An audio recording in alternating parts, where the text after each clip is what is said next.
معزز سامعین و حاضرین و ناظرین، آج آپ سورہ ہود کی آیت نمبر 6 سے ترجمہ سماعت فرمائیں گے۔ اس آیت میں رزق کی ذمہ داری اور علم الہی کا بیان ہے۔ فرمایا وَمَا مِن دَابَّةٍ فِي الْأَرْضِ إِلَّا عَلَى اللَّهِ رِزْقُهَا وَيَعْلَمُ مُسْتَقَرَّهَا وَمُسْتَوْدَعَهَا، اور زمین پر چلنے والا کوئی جاندار ایسا نہیں جس کا رزق اللہ کے ذمہ کرم پر نہ ہو۔ وَيَعْلَمُ مُسْتَقَرَّهَا وَمُسْتَوْدَعَهَا، اور وہ ہر ایک کے ٹھکانے اور سپرد کیے جانے کی جگہ کو جانتا ہے۔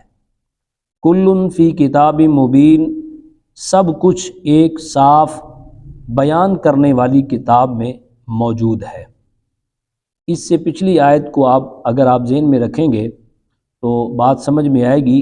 آیت نمبر 5 کے اندر اللہ پاک نے آخری حصے میں فرمایا یعلم ما یسرون وما یعلنون انہ علیم بذات الصدور، فرمایا اللہ جانتا ہے جو وہ چھپاتے ہیں اور جو وہ ظاہر کرتے ہیں۔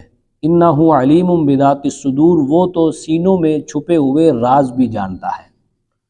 تو اس ضمن میں اللہ پاک نے آگے فرمایا کہ اس اللہ پاک سے تم چھپا رہے ہو اپنا منافقت اور اپنا دوغلا پن۔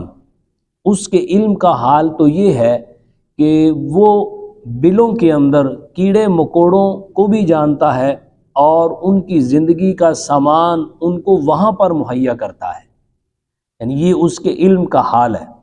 اور زمین پر جتنے بھی جاندار ہیں اس کے رزق کا ذمہ اللہ نے لیا ہوا ہے۔ تو ایسے علم والے سے تم اپنے آپ کو چھپا رہے ہو، ڈھانپ رہے ہو اور اپنے سینوں کو دوہرا کر کے جا رہے ہو، یہ بات ٹھیک ہے کہ تم میرے نبی حضور تاجدار ختم نبوت صلی اللہ علیہ وآلہ وسلم ان سے اپنا آپ چھپا سکتے ہو، لیکن اس کا فائدہ ہی کیا ہے کہ جس رب نے انہیں اپنا نبی اور رسول بنا کر تم میں بھیجا ہے اس رب سے تم نہیں چھپا سکتے۔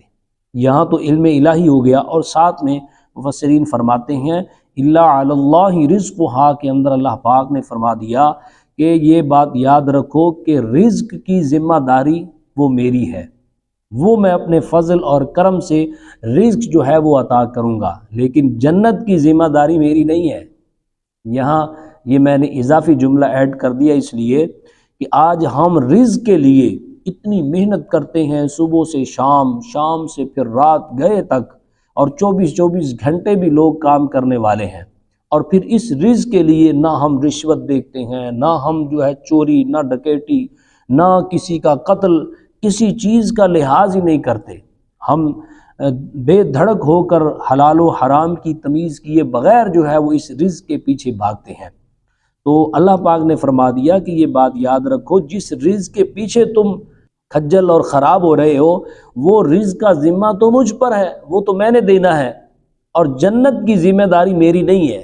اور پھر ہماری دیکھیں حالت کیا ہے کہ ہم الٹا چل رہے ہیں، جس کی ذمہ داری اللہ پر تھی اس کے لیے صبح سے شام، شام سے رات گئے تک محنت جاری ہے، اور جس کا ذمہ اللہ نے نہیں لیا، جنت تو اللہ پاک نے ہمارے اعمال پر چھوڑی ہے، تو اس پر دیکھیں کہ ہم کوئی محنت نہیں کرتے۔ اگر کوئی بات کہے کہ یار آخرت کی فکر کرو، کہتے ہیں جی ستّی خیرہ نے ادا جدہ سائیں مگر ہوئے انہوں ستّی خیرہ نے، بس کوئی بات نہیں، رشوت کا بازار گرم کیے جا رہا ہے، کہتا ہے بس اللہ دی خیر ہے، بس رحمت بڑی وسیع ہے، حضور یہ کر دیں گے۔ بھائی جس حضور علیہ السلام نے وہاں شفاعت کرنی ہے ان کے بھی تو احکامات ہیں، ان کی سنت ہیں، ان کی احادیث ہیں، اور جو وہ جس طرح وہ خود اللہ کا خوف رکھتے تھے اور اپنے صحابہ کو خوف دلاتے تھے، ان سب کو چھوڑ کر آپ کیسے کہیں گے کہ ہم جنت میں چلے جائیں گے؟ تو یہاں پہ یہ بات ضروری تھی کہ اللہ پاک نے رزق کا ذمہ تو لیا ہے مگر جنت کا ذمہ نہیں لیا۔ رزق کی ذمہ داری اللہ نے لی، اور یہ اللہ پاک نے کسی کے کہنے پر نہیں لی یا معاذ اللہ تعالیٰ اللہ تعالیٰ کو کسی نے پریشرائز کیا ہے، نہیں، یہ اس کی صرف محض رحمت ہے، کرم ہے، اس کا فضل ہے کہ اس نے اپنے ذمہ کرم پر یہ رزق کا معاملہ لیا ہے۔